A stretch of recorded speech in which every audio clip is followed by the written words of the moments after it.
கல்லும் மண்ணும் கலந்த கட்டாந்தரை தேசமடா எனது தேசம். இங்கு அடிப்படை சோற்றுக்கே மனிதன் வாடும் பொழுது கலையை பற்றி எப்படி சிந்திக்க முடியும்? ஆனாலும் நாங்கள் கலையை பற்றி சிந்தித்திருக்கிறோம். நாங்கள் களவாணிகள் தான். மக்களின் உள்ளத்தை கலையால் களவாடினோம். அந்த கதாநாயகி வரும் வரை அவரது உயிர் காத்து கொண்டிருக்கிறது. ஆணுக்கும் காத்திருத்தல் உண்டு என்று பாரதி ராஜா அந்த படத்தில் எடுத்து காமிக்கிறார். அப்பந்தொழில தான் மகன் செய்யணும்னா பாரதியார் கோயிலில் மணிதான் ஆட்டின்னு இருந்திருக்கணும். அம்பேத்கர் உலகப்பெரிய மேதையாக வந்திருக்க முடியாதுப்பா, இப்படிலாம் சொல்லாதீங்க அப்படின்னு சொல்லுவோம். ஒவ்வொரு மறுமலர்ச்சி காலகட்டத்திலும் ஒரு மனிதனின் ரத்தம் சிந்தப்படுகிறதுன்னு பாரதி ராஜா சொல்வார்.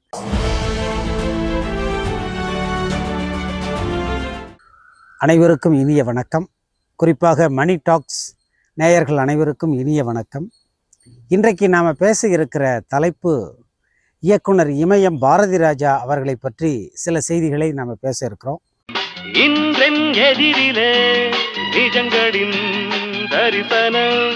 அண்மையில் இயக்குனர் இமயம் பாரதி ராஜா அவர்கள் காலமானார்.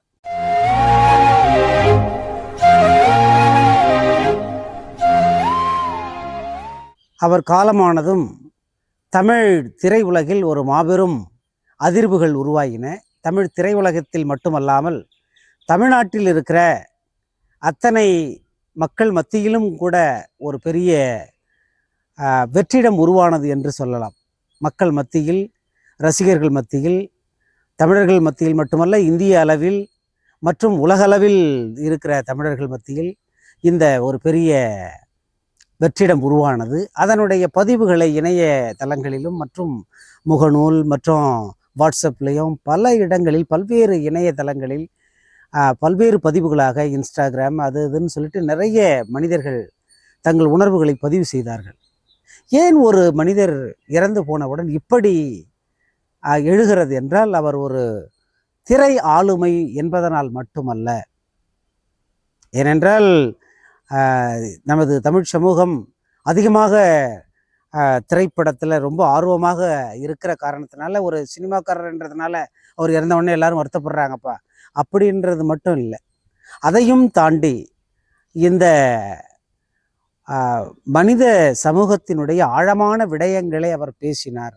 ஒரு ஆழமான உணர்ச்சிபூர்வமான கலைஞராக அவர் விளங்கினார் என்பதை நாம் சிந்திச்சு பார்க்கணும்.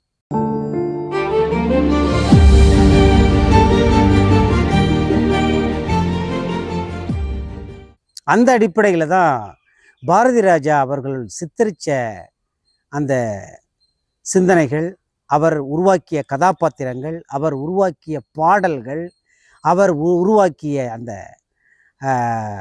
திரைப்படங்கள், ஒட்டுமொத்தமாக அந்த திரைப்படங்கள் மூலமாக கடந்த 50 ஆண்டு கால தமிழ் சமூக வரலாற்றினுடைய பதிவாக பாரதி ராஜா இருக்கிறார் என்பதுதான் உண்மை. பூங்காத்து திரும்புமா ஏறத்தாழ 75 76 தொடங்கி 77 வருது நமக்கு 16 வயதிலே. அந்த காலம் தொடங்கி இன்றைக்கு 2026 வரை இந்த ஒரு 50 ஆண்டு கால தமிழ் சமூகத்தினுடைய ஒரு இலக்கிய முகமாக அல்லது கலை முகமாக, பண்பாட்டு பதிவு முகமாக பாரதி ராஜா விளங்கினார் என்பதுதான் அவர் மறைவுக்கு பிறகு இன்றைக்கு எழுதப்படுகிற எல்லா விதமான இரங்கல்களிலும், அவருக்கு எழுதப்படுகிற பாராட்டுரைகளிலும், குறிப்புகளிலும் நாம் பார்ப்பது.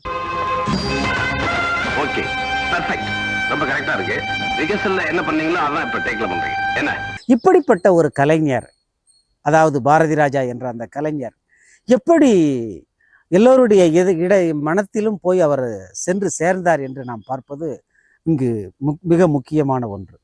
குறிப்பாக இந்தியா முழுவதும் ஒரு புதிய அலை திரைப்படங்கள் 70களில் உருவானது.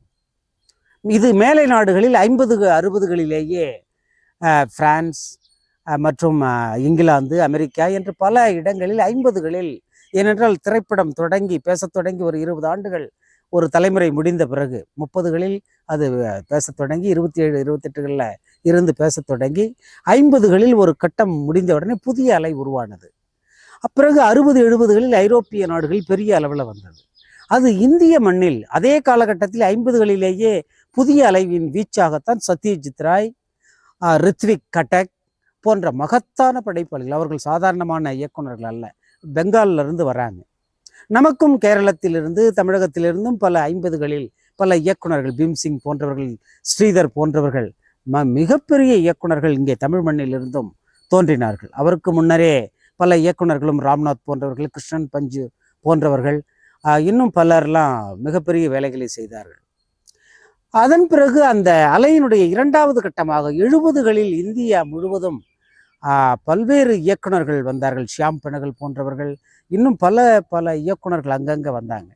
கேரளாவில் அடூர் கோபாலகிருஷ்ணன், இன்னும் பல இயக்குனர்கள் வந்தார்கள். அப்படி அந்த காலகட்டத்தில் தமிழில் ஒரு மாற்று சினிமாவின் முகமாக, மாற்று கலை வடிவத்தின் முகமாக வந்தவர்தான் இயக்குனர் இமயம் பாரதி ராஜா அவர்கள்.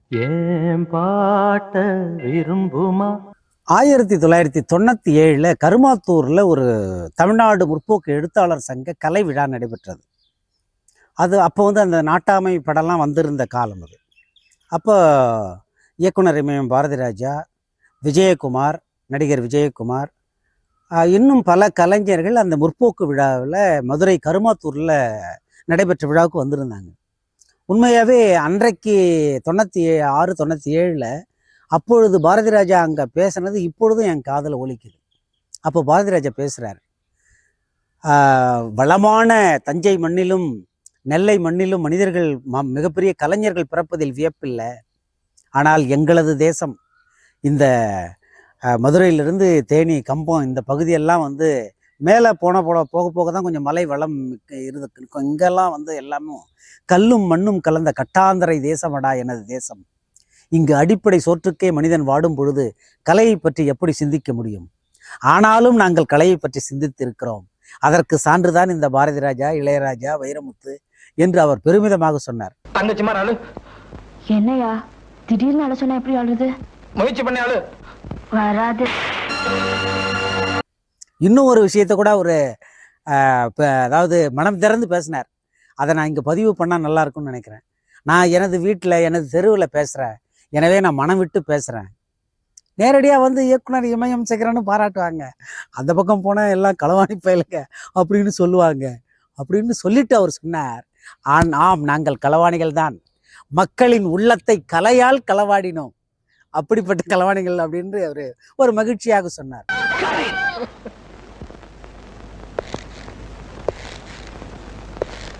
மக்களின் உள்ளத்தை கலை என்ற உணர்வினால் அதை அவருடைய படங்கள் ஒவ்வொன்றும் நமது உள்ளத்தை கொள்ளை கொள்ளுவதனாக இருந்ததுனால தான் ஒரு 50 ஆண்டுகளில் இப்போ கடைசி ஒரு 30, அதாவது 2010, 2000க்கு பிறகுலாம் ஒன்றும் மிகப்பெரிய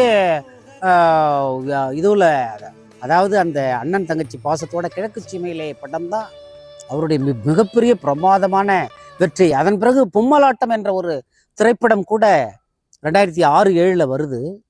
அது அவரையே தன்னையே அந்த அந்த இயக்குனர் பாரதி ராஜாவே ஒரு படமா அவர் எடுக்கிறதுக்காக எடுத்த படம் தான் அது. அதை நானா பட்டேன்கர் என்ற அருமையான நடிகர் நடிச்சிருப்பாரு.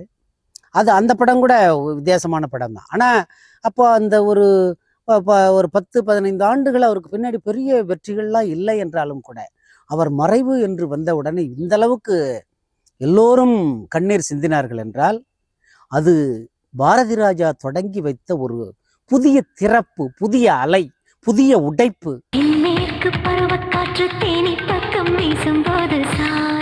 மகத்தான மனிதர்கள் தோன்றும் பொழுது அவர்கள் புதிய உடைப்புகளை ஏற்படுத்துகிறார்கள் என்று வசந்த் மூன் என்ற ஒரு பெரிய எழுத்தாளர் சொல்லுவார். அப்படி பாரதி ராஜாவினுடைய வருகை மிகப்பெரிய உடைப்பை இங்கு உருவாக்கியது. அதாவது எல்லாருக்குமே தெரிஞ்சதுதான், அரங்கங்களுக்குள், செட்டுகளுக்குள்ள, சென்னையில் ஸ்டுடியோகளுக்குள்ள இருந்த கேமராவை அப்படியே தூக்கிக்கிட்டு போய் கிராமங்களுக்கு வைத்து அந்த கிராமங்களை கொண்டு அவர் காட்டினார் என்று சொல்வார்கள். அதனால தான் வைரமுத்து ரொம்ப அழகாக எழுதினார். பாரதி ராஜாவை பற்றி சொல்லும் பொழுது, இந்த திரைக்குள் எங்களது ஏதாவது இந்த கிராமங்களுக்கு திரைப்படம் வந்தது, ஆனால் திரைப்படத்தில் எங்கள் கிராமங்கள் வரவில்லை. ஆனால் இயக்குனர் இமயம் பாரதி ராஜா அவர்களே, நீங்கள் வந்த பிறகுதான் எங்கள் கிராமங்கள் இந்த சினிமாவுக்குள் வந்தன என்று சொன்னார். அப்படித்தான் பாரதி ராஜாவை பற்றி நாம் சிந்திக்கும் பொழுது லியோனார்டோ டாவின்சி என்ற ஒரு ஓவியனை பற்றி மேலை நாட்டு கவிஞன் ஒருவன் எழுதுகிறான். எங்கள் ஆல்ப்ஸ் மலைகள் இவ்வளவு அழகா? டாவின்சியே நீ ஓவியமாக தீட்டிய பிறகுதான் எங்களுக்கே தெரிந்தது என்று எழுதினான். அப்படித்தான் நமது கிராமங்கள், நமது காடுகள், நமது கழனிகள், நமது மலைகள், நமது நதிகள், நமது மனிதர்கள், நமது உற்றார் உறவினர்கள், அவர்களுக்குள் இருந்த அன்பு, காதல், பாசம், கயமை, மோசம், பிரிவு, வேதனை, வெறுப்பு, இது எல்லா உணர்வுகளையும் எடுத்துக்கொண்டு வந்து அவர் கதாபாத்திரங்களாக உருவாக்கி, இசைஞானி இளையராஜா போன்றவர்கள், இன்னும் பாக்கியராஜ் போன்றவர்கள், இன்னும் மணிவண்ணன் போன்றவர்கள், இன்னும் மகத்தான பல்வேறு திறமைசாலிகளை எல்லாம் அவர் உள்வாங்கி அவர் அந்த படத்துக்குள்ள இணைச்சி அவர் அந்த ஒருங்கிணைப்பு செய்து இருக்கிறார் பாருங்க. அதுதான் இயக்குனர் இமயம் பாரதிராஜாவினுடைய இடம் இட்டு நிரப்ப முடியாத ஒரு பெரும் வெற்றிடமாக இருக்கிறது என்பது இன்றைக்கு திரையுலகம் உணர்கிறது. அப்படிப்பட்ட இடத்தை மரம் சும்மாக இருந்தாலும் காற்று விடுவதில்லை என்பதை போல புதிய புதிய கலைஞர்கள் வருவார்கள். ஆனால் அவர் உருவாக்கிய அந்த 76, 77களில் 16 வயதினிலேயும் கிழக்கே போகிற ரயிலும் ஒரு புதிய வார்ப்புகளை தமிழ் திரையுலகத்திற்கு தந்தது. அதன் மீதுதான் பல்வேறு புதிய புதிய தடங்களை பாரதிராஜா ஒருபுறம் மணிவண்ணன், இன்னொரு புறம் மனோபாலா, இன்னும் பல பல கலைஞர்கள் பல்வேறு விதமாக, அதை போலவே அவர் உருவாக்கிய நடிகர்கள், நடிகைகள் எல்லாருமே ஒரு புடம் போடப்பட்ட ஒரு தங்கங்களாக தமிழ் திரையில் ஒரு 50 ஆண்டுகளுக்கு மேலாக இன்றைக்கும் கோலோச்சி நிற்கிறார்கள் என்பது இங்கு குறிப்பிட்டு சொல்லத்தக்கது.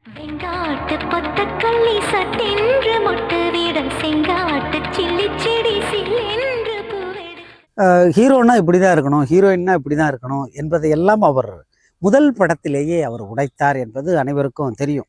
அந்த சப்பானி, மயில், அப்போ அந்த பரட்டை இப்படின்ற அந்த கதாபாத்திரங்கள் பெயரையே திரைப்படத்தில் போட்டு அவர் கொண்டு வந்தார். அப்படி கதாநாயகன் என்றால் இப்படி தான் இருக்கணும், இப்படி படிச்சிருக்கணும், இப்படி பண்பாடாக இருக்கணும், இப்படி அழகாக இருக்கணும் அப்படின்றதெல்லாம் அவர் மாற்றினார். இது அவர் திரையுலகத்தில் செஞ்ச ஒரு மிகப்பெரிய மாற்றம். அடுத்து 2வது படம் நீங்கள் பார்த்தீங்கன்னா, அந்த கிழக்கே போகும் ரயில் அப்படின்ற படத்தில் ஒரு கிராமத்தில் ஒரு நாவிதர் குடும்பத்திலிருந்து வர ஒரு பையன், அவன் கவிதை ஆர்வம் மிக்கவன், அவன் கவிஞனாக வளர்வதற்கு முயற்சி பண்ணுறான். அந்த ஒரு அதாவது நிறைய கவிஞர்கள், நிறைய எழுத்தாளர்கள், நிறைய சிந்தனையாளர்கள் கிராமத்திலேருந்து வந்திருக்கிறாங்க. ஆனால் திரைப்படத்தில் அப்படிப்பட்ட கவிஞர்களுடைய கதைகள் எத்தனை வந்திருக்கு? வரவில்லை அதிகமாக. சில படங்கள், இந்த வானம்பாடி போன்ற திரைப்படங்கள், கண்ணதாசனுடைய படம் அது, அந்த படத்தில் கூட ஒரு கவிஞர் சேகர் அப்படின்றவருடைய SS ராஜேந்திரன் அவர்கள் நடிச்சிருப்பாங்க. அது மாதிரி சில கவிஞர்களுடைய கதைகள் எடுத்திருக்காங்க. மகாகவி காளிதாஸ் போன்ற படம்லாம் வந்திருக்கு. ஆனால் நடைமுறையில் 20ஆம் நூற்றாண்டில் வாழும் ஒரு கதாபாத்திரத்தை எடுத்து அப்படி பண்ணுற மாதிரி ரொம்ப அழகாக சுதாகர் அந்த கேரக்டர் பண்ணியிருப்பார். அதில் அவங்க அப்பா சொல்லுவார், ஏண்டா கவிதையா அது இதுன்னு ஏதோ தேவையில்லாமல் பேசிக்கிட்டு இருக்கிறேன், அப்பன் தொழிலில் புள்ள தாண்டா செய்யணும், சும்மா இது மாதிரிலாம் சுற்றிக்கிட்டு இருக்காதாடான்னும் போது எழுதியிருப்பார் வசனம். ரொம்ப அருமையான, பாக்கியராஜ் வசனம் உதவி செஞ்சுருக்கலாம். ரொம்ப அருமையான வசனம். அப்பன் தொழிலில் தான் மகன் செய்யணும்னா பாரதியார் கோயிலில் மணிதான் ஆட்டின்னு இருந்திருக்கணும், அம்பேத்கர் உலகப்பெரிய மேதையாக வந்திருக்க முடியாதுப்பா, இப்படிலாம் சொல்லாதீங்க அப்படின்னு சொல்லுவோம். அப்போது இது 50 ஆண்டுகளுக்கு முன்னரே அப்படி ஒரு வசனத்தை வைத்து மிக நுட்பமாக, அதாவது பிள்ளைகள் அவர்களுடைய திறமை என்ன, அவர்களுடைய அறிவு என்ன, ஆற்றல் என்ன, அதற்கேற்ப அவர்கள் வளருவார்கள் என்பதற்கு இடம் கொடுக்கணும் என்பதை உணர்த்திய படம் அது. அது ஒரு மிகவும் புரட்சிகரமான படம். அதை போலவே அதில் அந்த கதாநாயகனுடைய அப்பாவாக ஜி சீனிவாசன் என்றவர் நடிச்சிருப்பார். புலியூர் சரோஜா அம்மா அவங்க கணவர். அவர் அந்த நாவிதராக தனது மகனுக்கு அந்த ஊரெல்லாம் சுற்றிக்கிட்டு வர மாதிரி ஒரு அந்த கரும்புள்ளி செம்புள்ளி குச்சி ஒரு அவமானப்படுத்துகிற காட்சிலாம் வரும். அப்படி வந்ததுக்கு உடனடியாக அவர் அந்த சவரம் செய்கிற கத்தியை வைத்து கொண்டே அவரை இறந்து போகிற மாதிரி சில காட்சிகள்லாம் இருக்கும். அந்த படத்தை நீங்கள் பார்த்துருப்பீங்க. அதாவது தன்னிலை தாழாமையும் அந்நிலை தாழ்ந்தக்கால் வாழாமையும் மானம் எனப்படும் என்று திருக்குறளில் ஒரு பாட்டுக்கு ரொம்ப அழகாக உரையை எழுதும்போது பரிமேலழகர் குறிப்பிடுவார் அந்த மானம் எப்படின்னு. இந்த மானம் என்பது ஏதோ பெரிய பெரிய ஆளுங்க, அப்படியே பெரிய ரொம்ப ஆளுங்களுக்கு தான் அப்படின்னு இல்லை, எல்லா மனிதர்களுக்கும் அந்த தன்மானம் உண்டு என்பதை அந்த படத்தில் அந்த கதாபாத்திரத்தில் காட்டுவார். அந்த மாதிரி இந்த மானம், இந்த உயர்ந்த பண்புகள், அந்த எல்லாம் எல்லா மனிதர்களுக்கும் உண்டுன்றத பாரதிராஜா அந்த கதாபாத்திரத்தில் காட்டுவார். ஆனால் சில விஷயங்களுக்கு காலப்போக்குக்கேற்ப நாம் மாற வேண்டும். அப்படி மாற்றிக்கொள்ளும் பொழுதுதான் நம்ம வளர்றோம் அப்படின்றத புதிய வார்ப்புகளில் வச்சிருப்பார். அதெல்லாம் பொருந்தாத அந்த கதாநாயகிக்கும் அந்த கவுண்டமணிக்கும் அவர் வந்து அந்த கிராமத்தில் இருக்கிற ஒரு ஒரு அந்த வில்லன் கதாபாத்திரத்துக்கு ஒரு உதவி மாதிரி இருப்பார். அவருக்கு திருமணம் பண்ணி வச்சுருவாங்க. ஆனால் அவரே கல்யாணம் பண்ணிட்டா கூட அந்த தாலியை எடுத்துட்டு, நீ அந்த நாயகன் பாக்கியராஜோட நீ போமா, இதுதான் வாழ்க்கை, இதுதான் சரியானதுன்னு சொல்லி அனுப்புகிற மாதிரி இருக்கும். அதையும் மக்கள் ஏற்றுக்கொண்டார்கள்.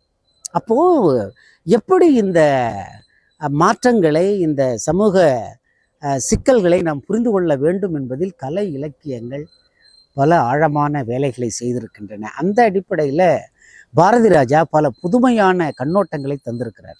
அப்படிதான் பாரதி ராஜாவினுடைய எப்படி 16 வயதினிலே கிடைக்க போகும் ரயில், புதிய வார்ப்புகளோ அப்படியே சொல்லத்தக்க இன்னொரு படம் கடலோர கவிதைகள். பாறை மீது முட்டிக்கொண்டு முட்டை கொன்ன வேதாந்தம்னு அந்த படத்தில் வரும் அந்த வசனம். அதே மாதிரி அந்த கொடியிலே மல்லிகைப்பூ மணக்குதே, அந்த எடுக்கவா கொடுக்கவான்றதெல்லாம் அது ஏதோ சினிமாவாக இல்லை. தமிழ் மக்கள் இந்தியா, அது தெலுங்கு மொழியிலையும் சிரஞ்சீவி, ராதிகா, சுஹாசினிலாம் நடித்து அதுலேயும் மிகப்பெரிய வெற்றி பெற்றது அந்த படம். அப்படி இந்த கதை ஒரு முரட்டு மனிதனுக்கும் ஒரு பள்ளி ஆசிரியருக்குமான அந்த காதலை அவ்வளவு நயமாக சொல்லி அந்த மனிதனை மாற்றுவது, திருத்துவது என்பது தான் ஒரு காதல் தான். ஆனால் அந்த காதல் அதை போலவே அலைகள் ஓய்வதில்லை, அதுவும் ஒரு காதல் கதை தான். ஆனால் இந்த காதல் சாதியை உடைக்கிறது, மதத்தை உடைக்கிறது என்பதை மிக இயல்பாக பாரதி ராஜா சொல்லி செல்றார். அப்படி சொல்லி செல்லும் பொழுது எப்படி இந்த சமூகத்தில் பல முரண்பாடுகள் ஏற்படுது அப்படின்றத வேதம் புதிதில் ரொம்ப பிரமாதமாக அவர் கட்டி அமைக்கிறார். அப்போ அந்த வேதம் புதிது திரைப்படம், அதனால தான் அது இன்றைக்கு வரை மிகப்பெரிய ஒரு திரைப்படமாக விளங்குகிறது. வேதம் புதிது அந்த அளவுக்கு ஒரு இந்த சமூக மறுமலர்ச்சி ஏனோ தானோன்னு சும்மா வந்துடலை. ஒவ்வொரு மறுமலர்ச்சி காலகட்டத்திலும் ஒரு மனிதனின் ரத்தம் சிந்தப்படுகிறதுன்னு பாரதி ராஜா சொல்வார் அந்த படத்தில். அப்படி இந்த மாற்றம் என்பது ஏனோ தானோன்னு திடீர்னு பெண்கள் எல்லாம் படிக்கலாம், எல்லாருக்கும் எல்லா வசதியும் கொடுத்துடலாம், எல்லா அதிகார நலன்களையும் கொடுத்துடலான்னு அப்படி சும்மா வந்துடாது. அப்போது அந்த வருவதற்கு எத்தனை மனிதர்கள் போராடி இருக்கிறார்கள் என்பதை அவர் அதை காட்டுறாரு. அப்படித்தான் புதுமை பெண் படம் கூட, பாண்டியன், ரேவதி உள்ளிட்ட அந்த கதாபாத்திரங்கள் நடித்த அந்த புதுமை பெண் படம் கூட அப்படிப்பட்ட ஒரு வித்தியாசமான ஒரு பெண் விடுதலையினுடைய சித்திரத்தை எல்லாம் மிக அருமையாக பாரதி ராஜா வடித்து காட்டியிருப்பார். அதை போலவே இன்னொரு படம் மண் வாசனைன்னு ஒரு படம். அது கிராமத்துக்குள்ளே நடக்கிற அந்த ஒரு கதாபாத்திரங்கள், அந்த உணர்ச்சிகரமான கட்டமைப்புகளை அதை படம் பிடிச்சு காட்டியிருப்பார். இப்படி பாரதி ராஜாவினுடைய படங்கள் ஒவ்வொன்றிலும் ஒரு மிகப்பெரிய முனைவற்பட்ட ஆய்வு செய்கின்ற அளவுக்கு நிறைய விஷயங்கள் இருக்கின்றன. அதையெல்லாம் வருங்காலத்தில் ஆய்வாளர்கள் பெரிய அளவில் எடுத்து ஆய்வு செய்யணும். அகிரா குரோசோவா என்ற ஒரு மிகப்பெரிய இயக்குனர் ஜப்பானில் இருந்தார்.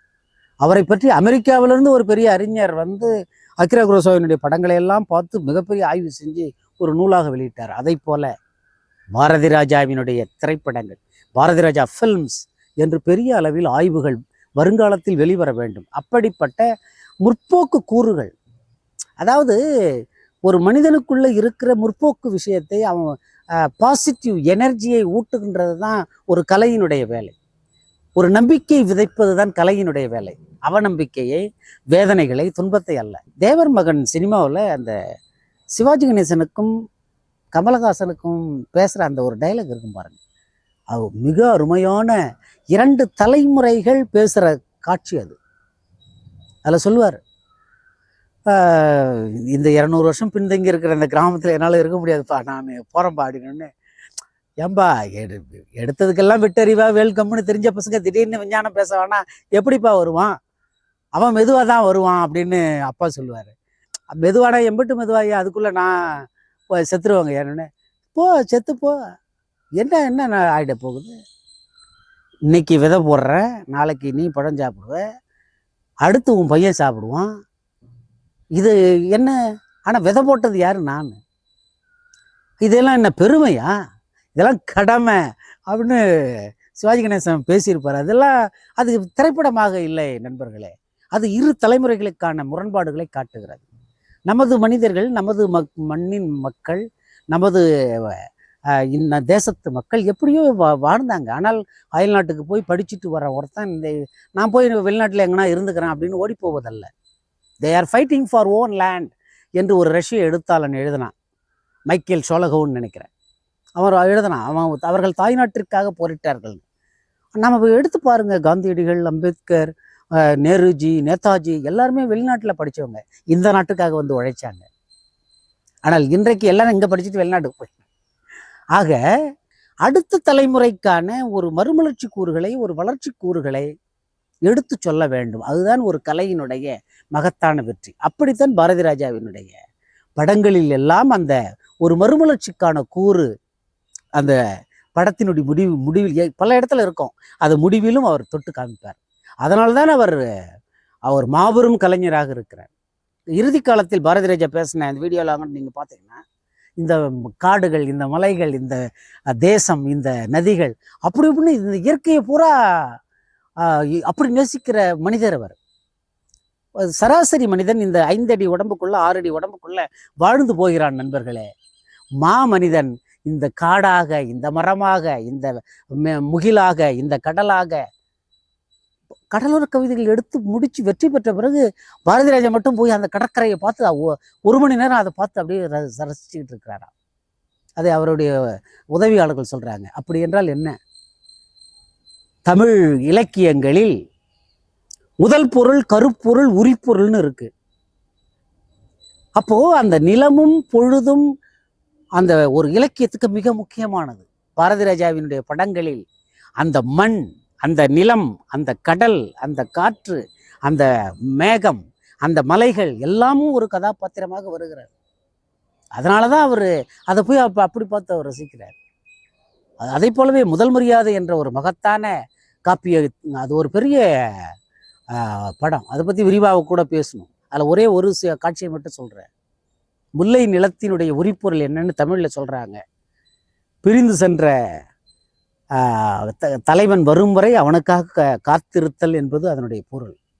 அதை போலவே அந்த படத்தில் அந்த கதாநாயகி வரும் வரை அவரது உயிர் காத்து கொண்டிருக்கிறது. ஆணுக்கும் காத்திருத்தல் உண்டு என்று பாரதி ராஜா அந்த படத்தில் எடுத்து காமிக்கிறார். இப்படி பல விஷயங்கள் பாரதி ராஜா, இயக்குனர் இமயம் பாரதி ராஜா அவர்களுடைய படங்களில் ஆங்காங்கே சுடர் விடுகின்றன. அவைகளை இன்னும் இருக்கின்ற பல்வேறு கட்டங்களில் நாம் எடுத்து பார்ப்போம். நன்றி.